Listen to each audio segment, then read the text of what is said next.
Gavner 2025-planen nogen?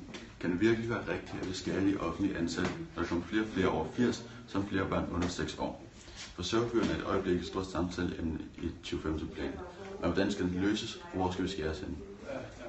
Det sætter vi fokus på i programmet, kære statsminister. I Danmark har vi det problem, at der bliver flere ældre. De ældre skal nemlig forsørges gennem vores skat, men vi ved ikke, hvor vi skal få pengene fra, og derfor er der en masse problematikker med hensyn til, hvilken post der skal skæres i. Lige meget hvad kommer til at gå ud over nogen, da vores økonomi ikke har række til, at der kommer flere ældre. Så er spørgsmålet bare, hvor vi skal skære hen. Skal de ældre arbejde længere, eller skal vi skære ned på de offentlige ansatte? Forsørgerbyrden er et stort problematik, som vi prøver at løse ved at snakke med nogle personer, der måske kan fortælle os om selve problemet. Tal fra Danmarks Statistik afslører, at der frem mod 2025 bliver knap 80.500 flere ældre over de næste 80 år. Desuden viser statistikkerne, at der i samme periode kommer næsten 59.000 flere børn under 6 år. Samtidig vil vi ifølge 25-planen skulle skære ned på de offentlige ansatte. Netop det, at man skal skære ned på offentlige ansatte, mens der kommer flere ældre og unge på under 6 år, er et stort problem ifølge Rome Regnersøen. Hvem skal passe dem, der har brug for det? Hvis der kommer flere og flere ældre på plejehjemmet, og der bliver færre og færre ansatte, vil det betyde både fysisk og måske også psykisk større pres på personalet. Det vil også have betydning for børnehaver, fordi at førhen var der måske 20 børn, og der var 2 pædagoger, og nu bliver der skåret måske ned til, at der kun er 1 pædagog til 20 børn.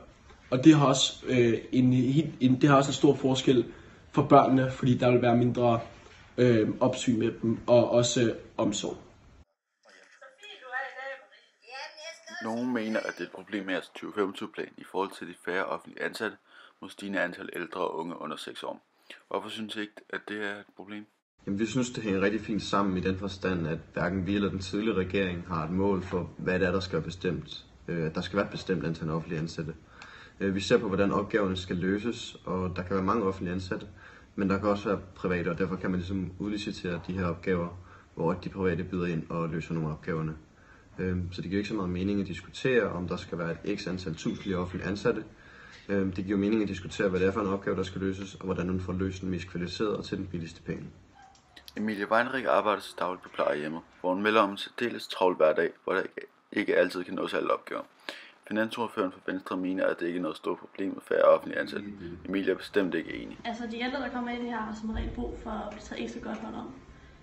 Vi skal passe på dem, men vi er allerede alt for få hænder, og vi når ikke de opgaver, vi skal. Vi elsker vores job, men vi kan ikke fuldføre det fuldt ud. Når vi kommer hjem, så synes vi ikke, vi har gjort vores opgaver ordentligt, og ikke fået gjort det, vi skulle. Og det er simpelthen ikke, fordi vi ikke laver noget. Vi pisker rundt, men der er simpelthen bare ikke tid til det. Vi valgte at spørge folk i Rønne om, hvad det egentlig synes om denne plan. Jeg synes, det er en rigtig dårlig idé.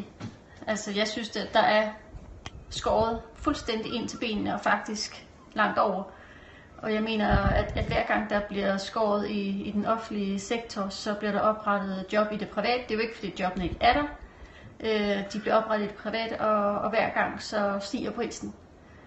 Og jeg mener, at hvis man ikke havde så meget fokus på individualisering, og alle deltog med hvad de kunne, så mener jeg også, at jobbene er der, og man havde råd til det.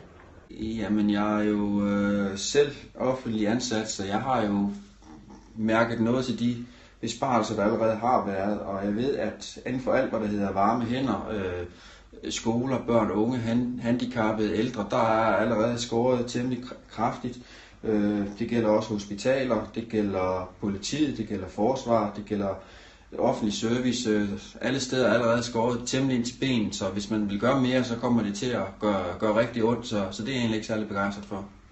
Jan Winkler har da også selv en løsning på problemet. Man kan jo altid sige, at man skulle have mindre byråkrati, man kunne prøve at få mindre administration, eksempelvis hvis man gjorde skattereglerne mere enkle, så skulle der bruges færre medarbejdere til at administrere dem.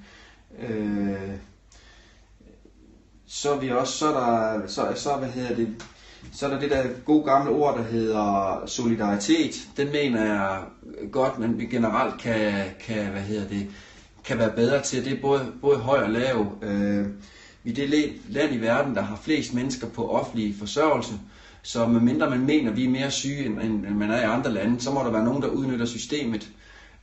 Det er usolidarisk. Og lige så er der nogen fra den anden ende af, af skalaen, dem med de rige, så der er mange af dem, som har deres, penge i skattely i udlandet. Det er også usolidarisk. De to ting, mener jeg, altså det er lidt, altså det jeg tænker på, det er, i stedet for alt det der individuelle mig, så mere solidaritet, så vi ligesom kan være noget for de kommende generationer. Hvordan vil du have det, hvis, når du bliver ældre, at der simpelthen ikke var tid nok til, at de kunne gå rundt til alle patienterne en gang om dagen, så du måske ikke kunne blive skiftet, du kunne ikke få et bad, der var ikke tid til, hvis du havde nogle problemer. Hvordan vil du have det med det? Det vil jeg selvfølgelig have det rigtig dårligt med. Og ikke mindst vil jeg have som pårørende til ældre, der boede på et plejehjem, vil jeg have det rigtig dårligt med at se, at de blev behandlet dårligt. Jeg synes, det lyder som en utrolig nedskæring, hvis der hverken skulle være tid til, at de blev vasket, eller fik mad. Men det er klart, at en eller anden form for nedskæringer ville sikkert ikke være særlig smart på ældreområdet, fordi jeg tror, at ressourcerne i forvejen er ret små. Konklusionen må være, at det ikke ligefrem vil give et positivt blik for befolkningen, hvis der bliver skåret mere af de offentlige ansatte. Så kan jeg statsminister finde et andet sted at skære.